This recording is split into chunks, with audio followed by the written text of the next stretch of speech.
Hello again, everybody. It is time for the Silver Bullets podcast. Once again, I am Michael Citro. And I'm Chip Minnick. Chip, we've gotten through that annual tradition of Rutgers Week. I don't know what Rutgers Week traditions your family observes. I try to eat 3 meals a day every day during Rutgers Week, and I try to sleep from 6 to 8 hours every night on Rutgers Week. Those are my traditions. What about you? Those are good traditions. I have to confess, we don't really have nearly the kind of detailed traditions that in the Citro household. But I will say that on a personal level, the Rutgers tradition of a dominant Ohio State beating and kind of trying to figure out when it was going to end, that has remained strong since Rutgers joined the Big Ten back in 2014. Mm-hmm. You just wondered, you and I talked about this last week, you just thought this score is going to be whatever Ohio State wants it to be, and it turns out Ohio State wanted it to be 56-21.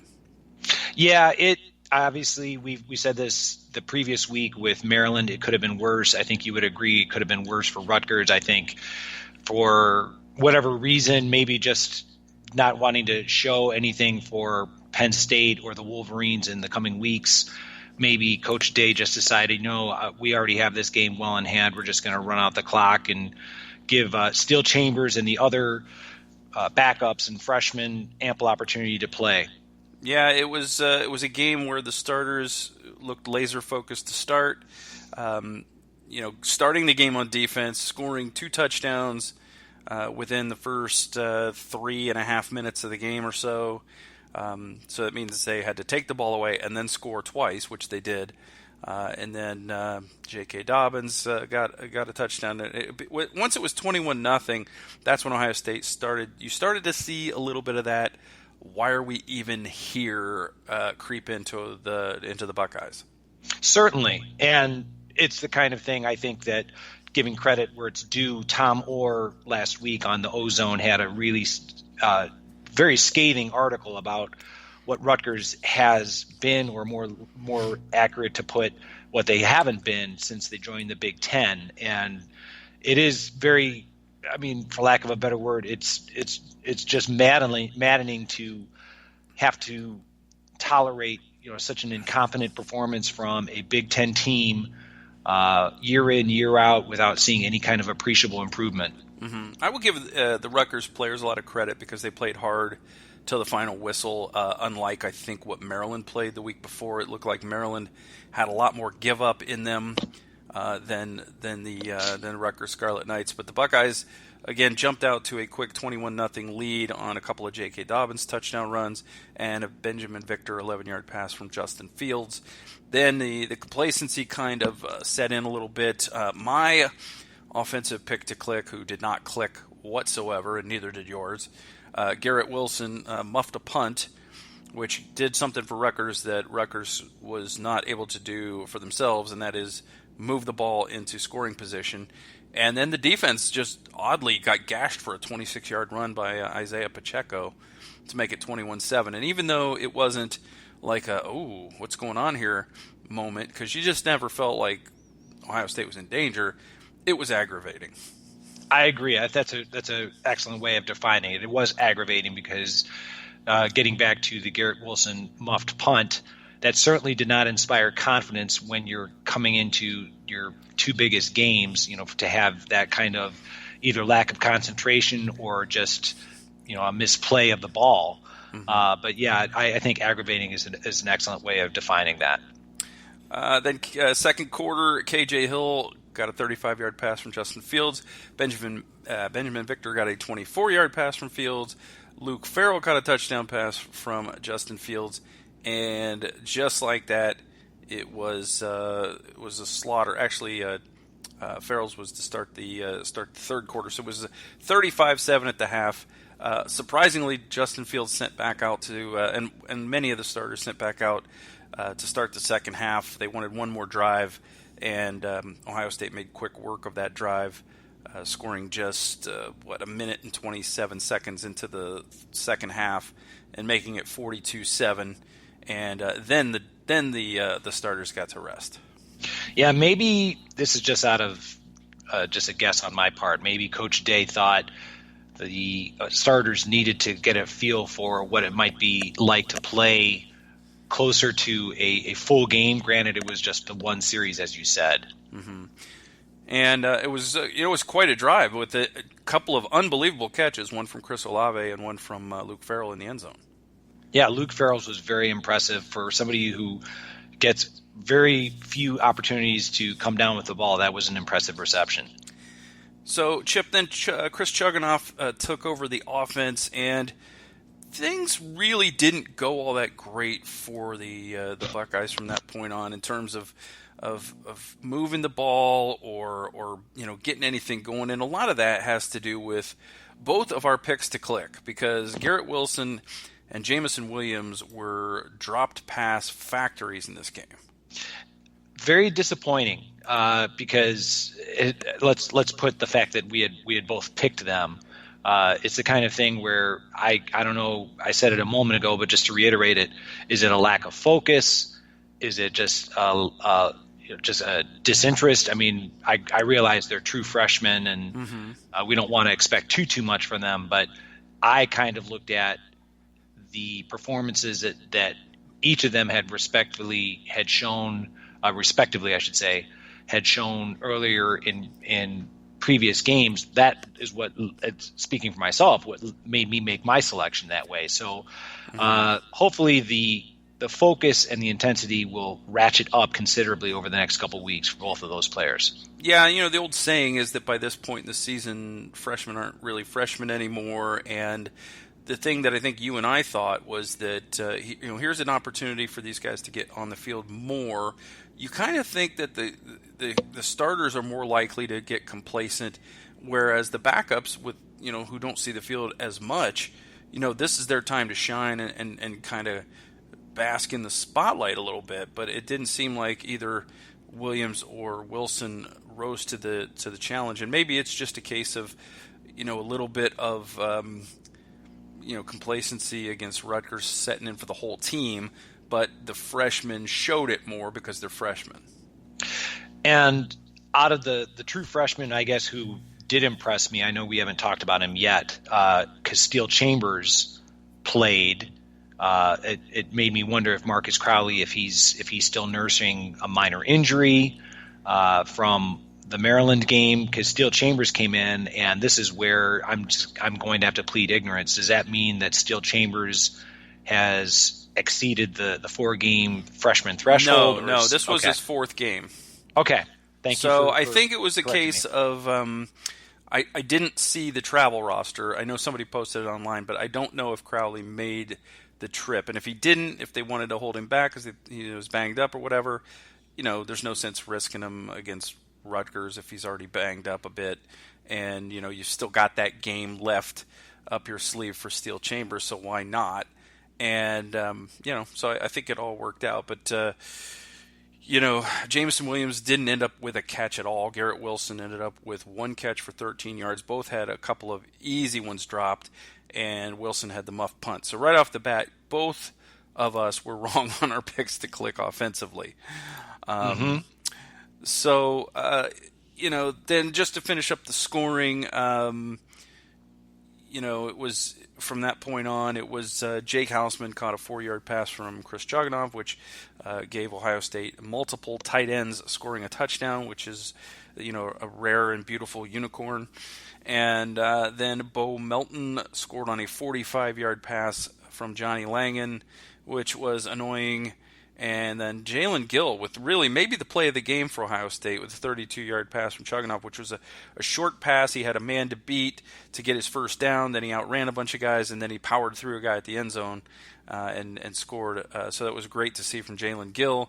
And then Rutgers ended the game with a 1-yard Johnny Langan touchdown run to make it 56-21. Yeah, like I said, it was not too scintillating, but that's another victory for Ohio State. They're 10-0, and Rutgers, they can start to build towards 2020 and beyond. Yep. Now, again, we split the predictions because you went 73-7, and I went 69-3. You had closer to Rutgers' score, and I had closer to Ohio State's score. So again, that's a wash. Justin Fields had a nice day, 15 of 19, 305 yards, 4 touchdowns, no sacks, no interceptions, a long of 58 to Chris Olave.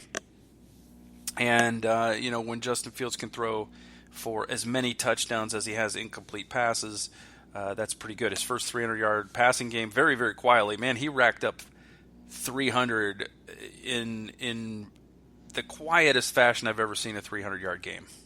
Yeah. It was that easy. It did not take any substantial effort on his part. Yeah. J.K. Dobbins ran 17 times for 89 yards, so he's not very good because he can't even get 100 yards against Rutgers. I was a little bit surprised that, I guess I wasn't shocked, but Master T came out with the ones to start the second half, and it just shows you that Ryan Day doesn't care if J.K. gets 100 yards, and maybe J.K. doesn't care if he gets 100 yards because he could have easily put J.K. in and let him get to 100. And he didn't do that, so J.K.'s day was over at halftime. Teague came in and ran for 45 yards on 10 carries. I kind of thought he would have a better day than that. And then Steel Chambers carried 9 times for 56 yards. So Steel Chambers actually had the best average rush at 6.2 yards. Yeah, I'm just speculating here. I'm thinking that regardless of Coach Day's long simmering hatred of J.K. Dobbins earning 100 yards, that in all seriousness, I think it was a case of, all right, we've got this game won. We've got big games on the horizon. We're going to need J.K. probably for all 4 quarters of the next 2 games for certain. Master Teague, we want to make sure that he's fresh, but we don't want him to get injured either. And I said this before on a previous podcast. I'm not trying to imply that the coaches don't care about the health of the backups. That's not it at all. It's just that it makes no sense to, when you have the opponent beaten, to keep the starters in to expose them to potential injury while you have talented players like Steel Chambers on the bench being able to possibly improve their not only with experience but also rest your starters for the bigger games. Yeah, it wasn't the crispest game from the offensive line either, so they weren't opening the typical holes that you normally see them open for JK and Master Teague. So it was a little bit surprising. But, again, it's Rutgers. It's kind of hard to get excited about it. You actually wonder if they practiced for Rutgers the entirety of the week or if maybe they spent a couple days preparing for the next 2 opponents. It's entirely possible. I wouldn't put it past them. On the Rutgers ledger, Johnny Langan only 12 of 26, 2 interceptions, 121 yards, 1 touchdown, 1 sack. Only 1 sack, which is kind of eye-raising. Again, the line play for Ohio State in this game was a bit uninspired. But that 1 sack was Devon Hamilton again, so he's starting to find a groove a little bit. Langan threw the early pick to Sean Wade, who created the new and inventive activity of tipping to yourself, the tip drill to yourself, and gets the interception. And then Kayvon Pope with, again, the tip to myself drill. Yeah, Kayvon Pope has been a nice revelation over the last few games. For somebody who hardly played, as a freshman last year, kind of, coming in, as you said, mastering that self-tip drill, he's been quite revealing. He's a guy that you don't notice at times, and then he just makes a big spectacular play out of nowhere, which is, it's almost Shazier-esque, where it's like you kind of don't see him unless he's just flashing in an unbelievable play, right? It's like he's either not there at all or he's the focus. No, it's a really good comparison. He's one of these guys that when we talk about the backups, you want to get them that playing time experience. Here's a guy who he's kind of seizing the moment, if you will. He's actually saying, okay, this should earn me more playing time in bigger games against better opponents. So it remains to be seen if that will happen this coming week against Penn State. But Kayvon Pope certainly demonstrated big play capabilities, not just against Rutgers, but as you said, against Maryland. Isaiah Pacheco went for 56 yards and a touchdown. His longest was the 26-yard touchdown run. So obviously he's better than Jonathan Taylor. And Johnny Langan was their second leading rusher, going for 36 yards, 21 of that on one carry. Then on the receiving end, Benjamin Victor led all Buckeyes, 5 catches, 68 yards, 2 touchdowns. Olave led in yards. He had 4 catches for 139, did not see the end zone. KJ Hill with a nice day, adding a few more receptions toward his pursuit of the all-time receptions mark with 4 catches for 62 yards and a touchdown. And quite honestly, if they wanted to, they could have got KJ Hill the record in this game if they had wanted to. And Gill had a couple catches, Farrell had a couple catches, and then just a bunch of random guys. I mean, Sam Wigloose had a catch in this game. We've been waiting all season for Sam Wigloose to have his moment in the sun, and we were not denied against Rutgers. But we've been waiting for that breakout game for Sam Wigloose ever since he set foot on campus, right? And it's finally here. Yeah. So I mean, you want to spread the wealth. I'm happy for Sam Wigloose. All teasing aside, I think that's kind of what you would want for these backups who they put in just as much time and just as much effort as the starters, but they get none of the publicity and none of the notoriety. So for him to be able to, granted against Rutgers, but still to be able to, years from now, he'll be able to point out, yeah, I remember when we went to Rutgers and beat them 56-21 and I had a catch for 11 yards. I mean, that's the kind of thing that you would hope that the coaching staff would kind of keep in the back of their minds, that the backups, the Sam Wiglooses, if you will, they deserve the opportunity to have their moment playing on a Big Ten field against, granted, an overmatched opponent. Whatever happens for the rest of his career, Sam Wigloose does not get shut out as a receiver at Ohio State. That's correct. He has earned a notch in the Ohio State record book. Kayvon Pope, by the way, again, being a little Shazier-esque, was one of the leading tacklers for Ohio State. He had 6 total tackles to tie Malik Harrison and Tuff Borland for the most. Borland did have a missed tackle on the long run for the touchdown, I think it was. It may have been that one, or it may have been the long quarterback run. But he had a missed tackle at the point of attack. But it happens. Let's see. Your pick to click was Zach Harrison on defense. 1 solo, 2 assists for 3 total tackles. Not really sure that qualifies as a click. And I had Tyreek Smith, and he didn't click either.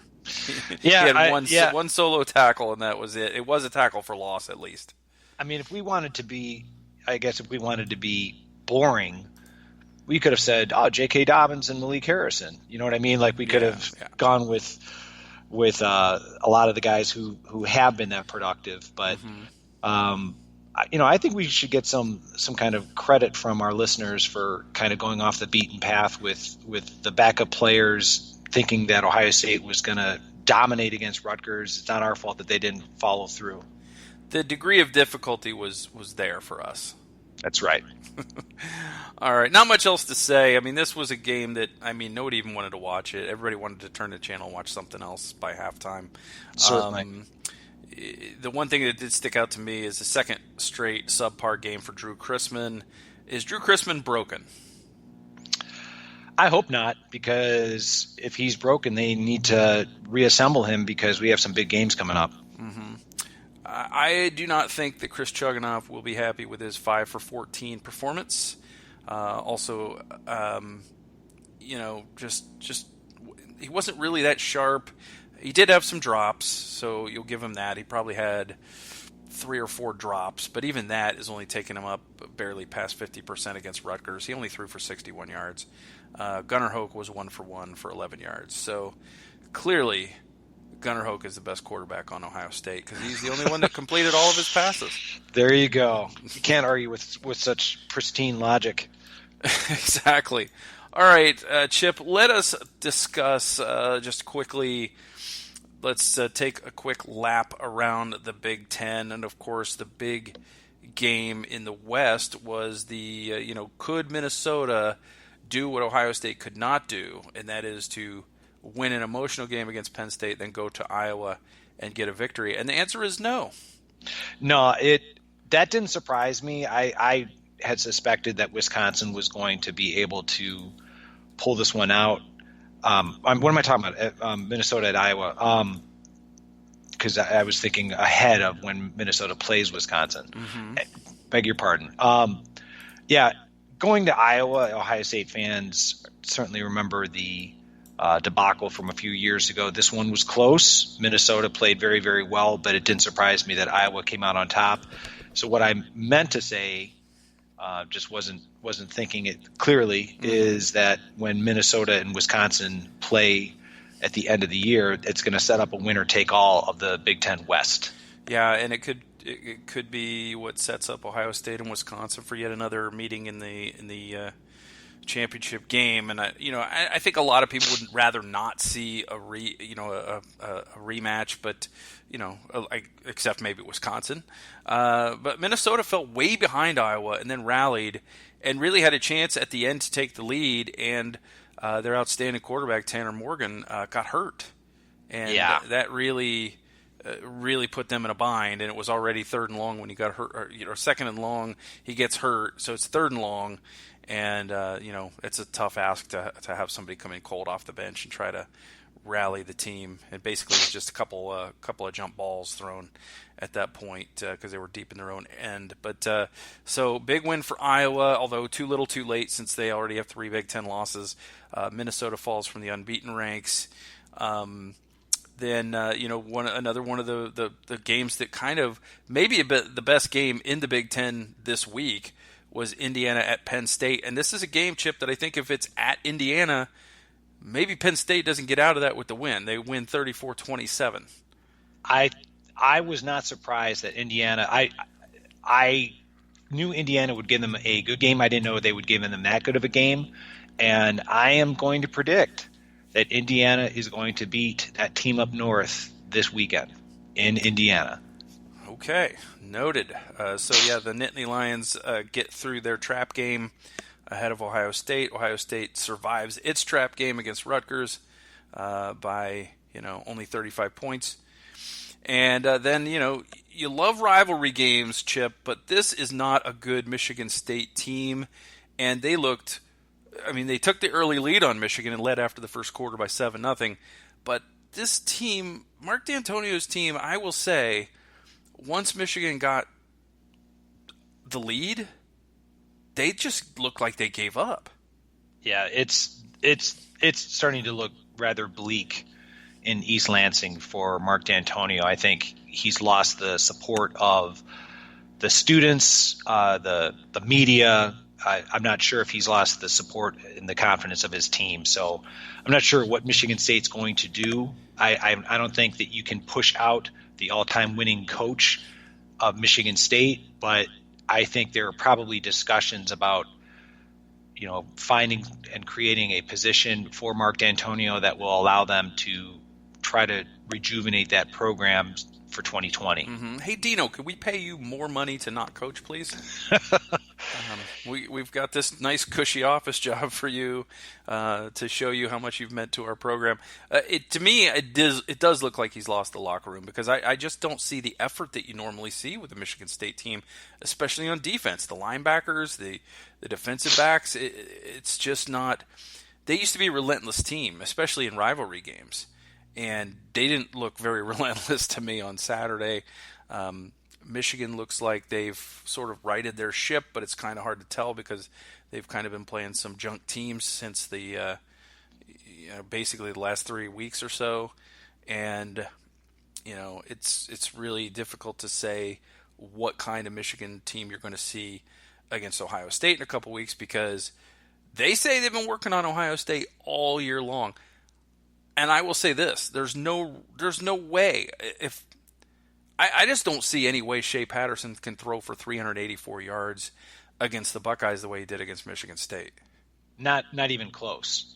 That's, to me, watching that game on Saturday prior to the Ohio State Rutgers game, my impression of that team is, yes, they have improved, and yes, they are better than how they showed at the beginning of the season. But the reality is that I think the game plan, and we've got plenty of time to talk about that coming up, when that week comes up, is I think the game plan for Ohio State will be to make sure that the Wolverines are unable to run, and I don't want to say necessarily dare Shea Patterson to throw, but I think that's the least of their concerns, is an aerial attack from the Wolverines.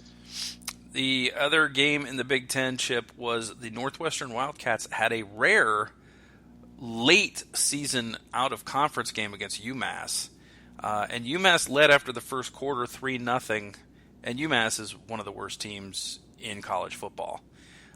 So Northwestern fans and some of the bloggers that I follow online were not real happy with that game after the first quarter, but the Wildcats cruised to a 45-6 win. I think they may have scored more touchdowns in this game than they scored the rest of the season combined. And, so, hey, good for the Wildcats. They improve to 2-8 on the season. Yeah, I think UMass was just what the doctor ordered for Northwestern, but let's face it, that kind of abnormal schedule, the fact that I think you said that how UMass is one of the worst teams in college football, let's face it, Northwestern is not much better. So it was just kind of, okay, a nice way for Northwestern to have a positive moment in what has been undoubtedly a very disappointing 2019 season. And I lied. There was another game that I missed. Wisconsin beat Nebraska 37-21. And Chip, this is a game where I watched sections of it, and there were a couple of, Nebraska only had 3 touchdown drives, but the one that they had, the last one they had, it didn't even look like Wisconsin's defense was on the field. It was like 4 plays, the length of the field, and Adrian Martinez looked like Joe Montana on that drive. Even though they ran the ball well, Wisconsin ends up with a 37-21 win.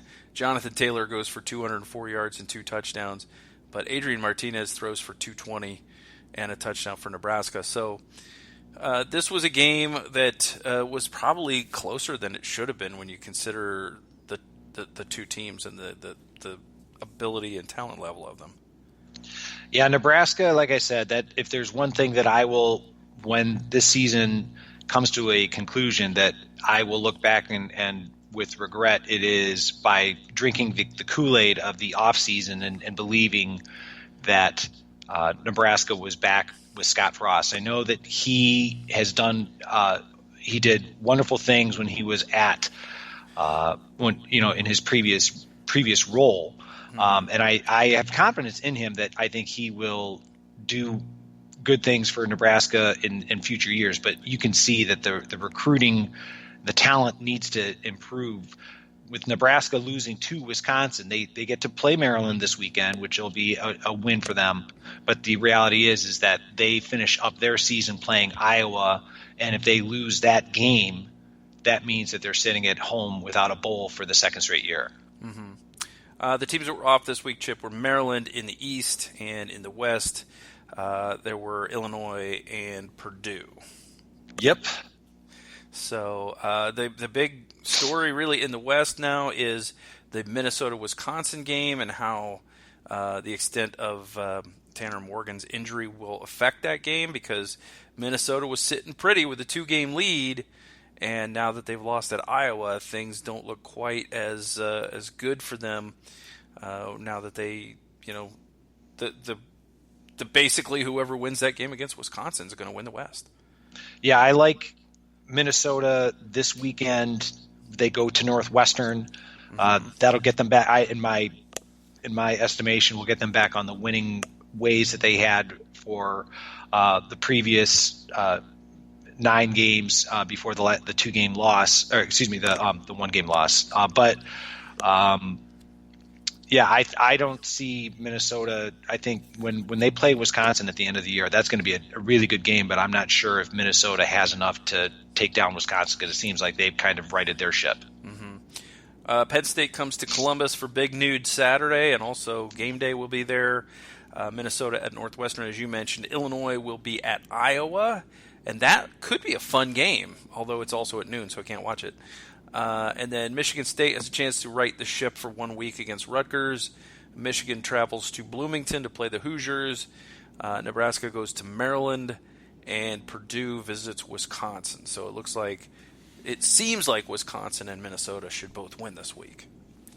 It seems as though, and like I said, I think that other big game after Penn State at Ohio State, I truly believe, I think that Michigan at Indiana game, that's going to be something to watch.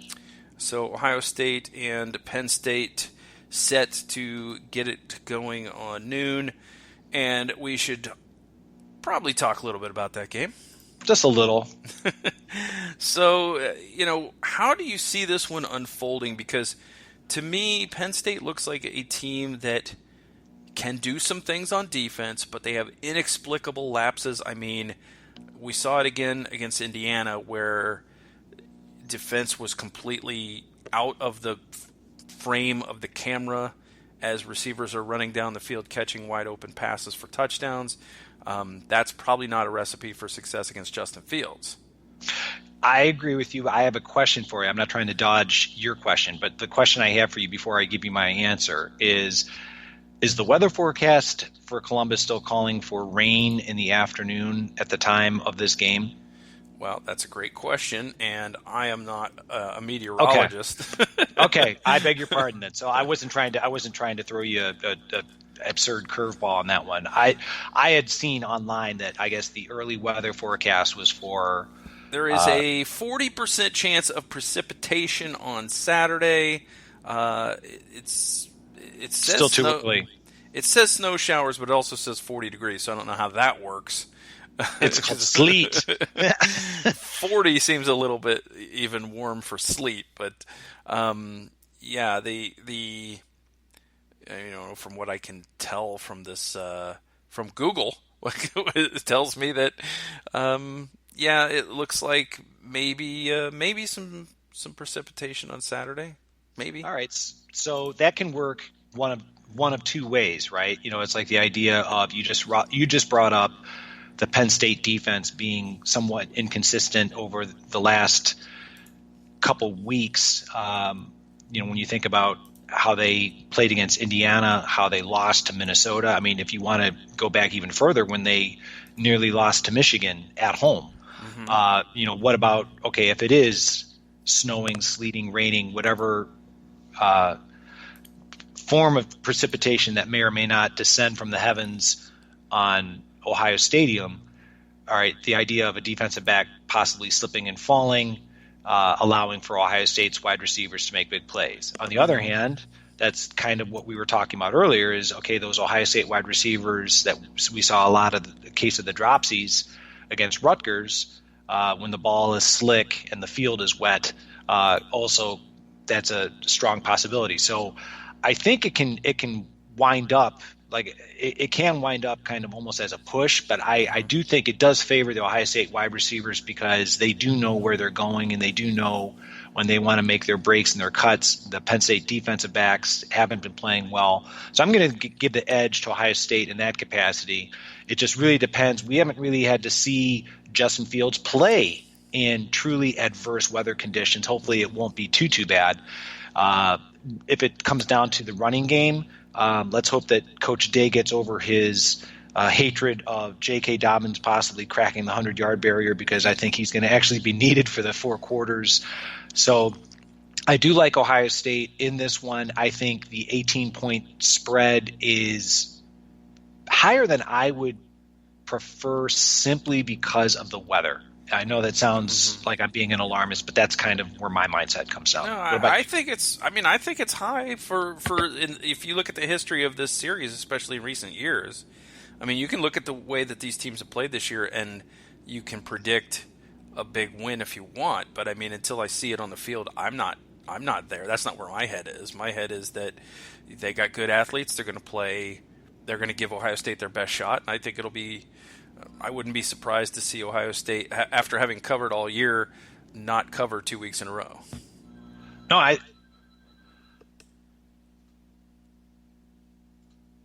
Do you have to Still get there? that? Yeah. Yeah. Sorry. I was going to say And now I've lost you. There you are. Okay, now I'm back. I'm sorry. Sorry about that. That's I was okay. trying to make sure that the phone wasn't ringing in the background. I apologize to our listeners and to you. All right. I'm just telling you, I'm not cutting any of this out. It's all staying in the podcast. I appreciate that. Anyway, I just think, I think it's gonna be a tighter game than I think people realize, and I do believe that Ohio State, the talent is there. It's just when it comes to the weather, that's kind of what has me concerned. Let's take the weather out of the equation for the moment. This is a Penn State team. We mentioned this in the preseason. If you recall, I said the talent on the roster for Penn State. A lot of the players were recruited by Ohio State. They chose to go to Penn State instead. Mm-hmm. So it's not as though this team is lacking talent. It's just, to me, I think it comes down to the home field, and I think Ohio State has more of it. I think that's gonna make all the difference. I mean, this is a game, Chip. The Penn State team is coming off of a game they won by 7 points, in large part because Indiana's center snapped for a fake punt when there was no fake punt on. Right, and that kind of helped Penn State out a little bit. Sean Clifford, though, and I don't know if they're looking ahead to Ohio State. That's entirely possible. Sean Clifford only went 11 for 23 for 179 yards in this game, 1 touchdown. He didn't throw any interceptions, but it wasn't great. And Sean Clifford has been a little streaky. But at the same time, Penn State seems to have finally found a little bit of a running game. Journey Brown, I think, has gone over 100 the last 2 weeks. Yeah, he's definitely shown. It's just I'm just not sure. I think when it comes to the Ohio State defense, I think that might be the best defense, and I'm including that team up north that the Nittany Lions have had to go against. So the other thing that we need to take into consideration, and I haven't heard an update on his condition, but KJ Hamler got hurt in that Indiana game. There you go. That's a big X factor. That's a really big X factor. I mean, he's kind of like a like a fruit fly at a summer picnic. I mean, can just tremendously elusive, very agile, very quick in and out of breaks.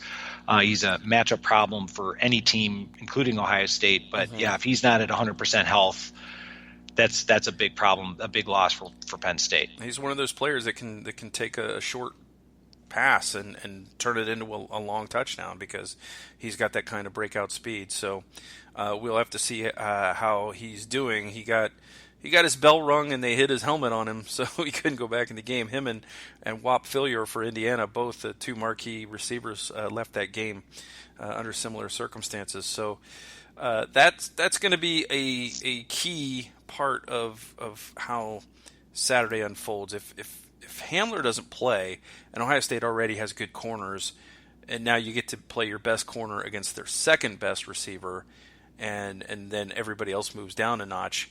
I mean, that's basically not the only factor, obviously, but it certainly did help the Florida Gators that Ted Ginn Jr. wasn't on the field in that championship game, because now you got your best cover corner doesn't have to cover him. He has to cover someone else, right. Not someone not as good. So we've seen how that cascading effect can happen.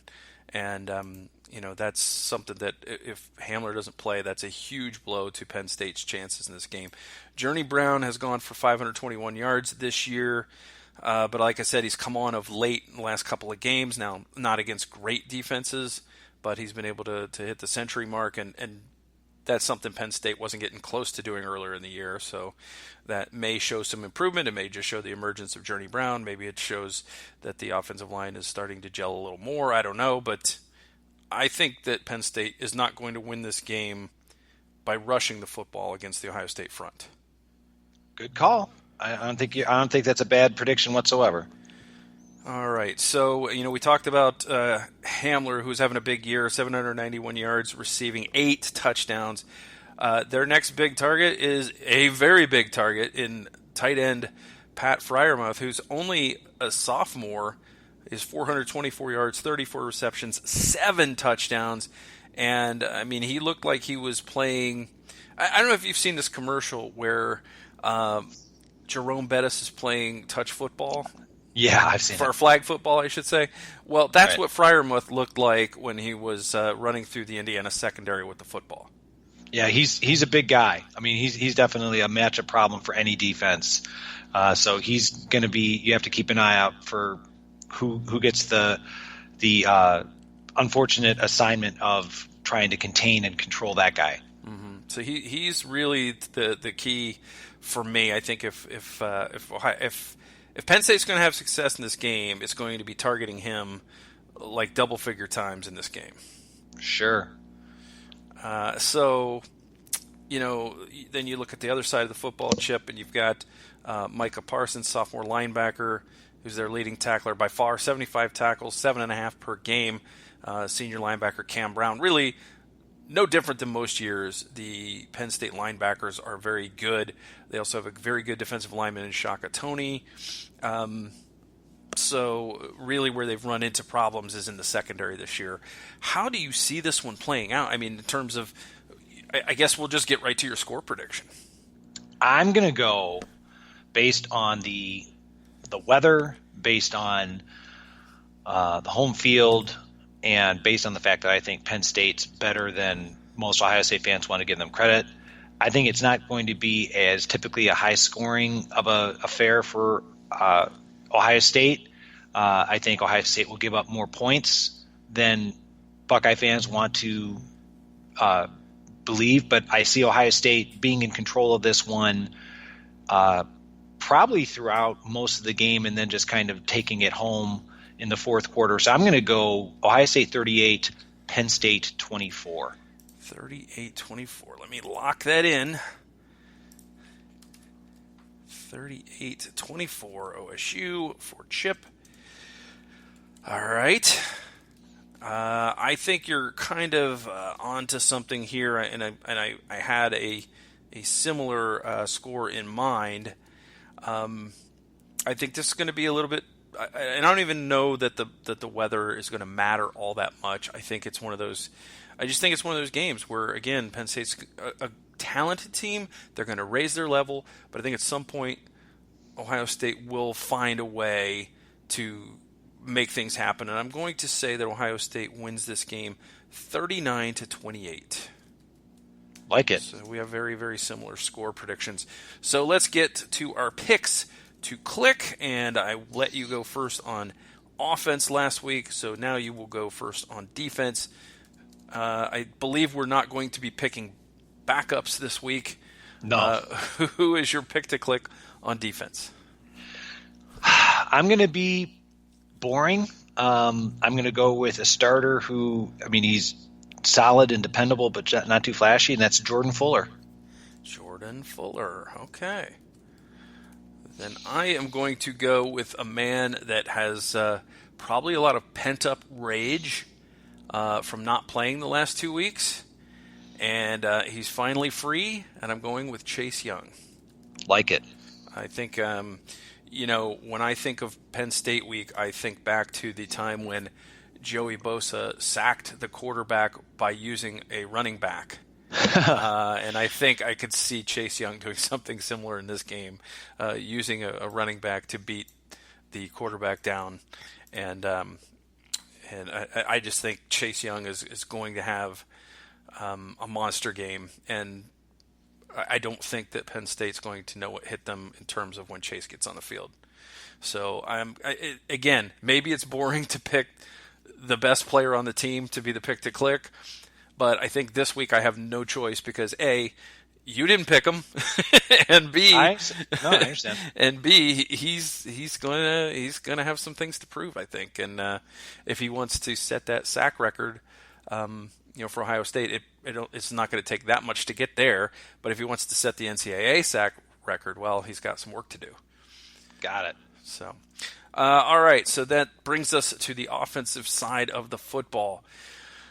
I think that, and also the other thing about Chase, is I almost took Jeff Okudah actually, because I think that Penn State's going to have to throw the ball a lot. But that's I think going to play into Chase Young's hands as well. On the offensive side of the football, I mean, it's really easy to take J.K. Dobbins, but I do think Penn State's run defense is pretty good, and although not perfect, they do give up some yards sometimes.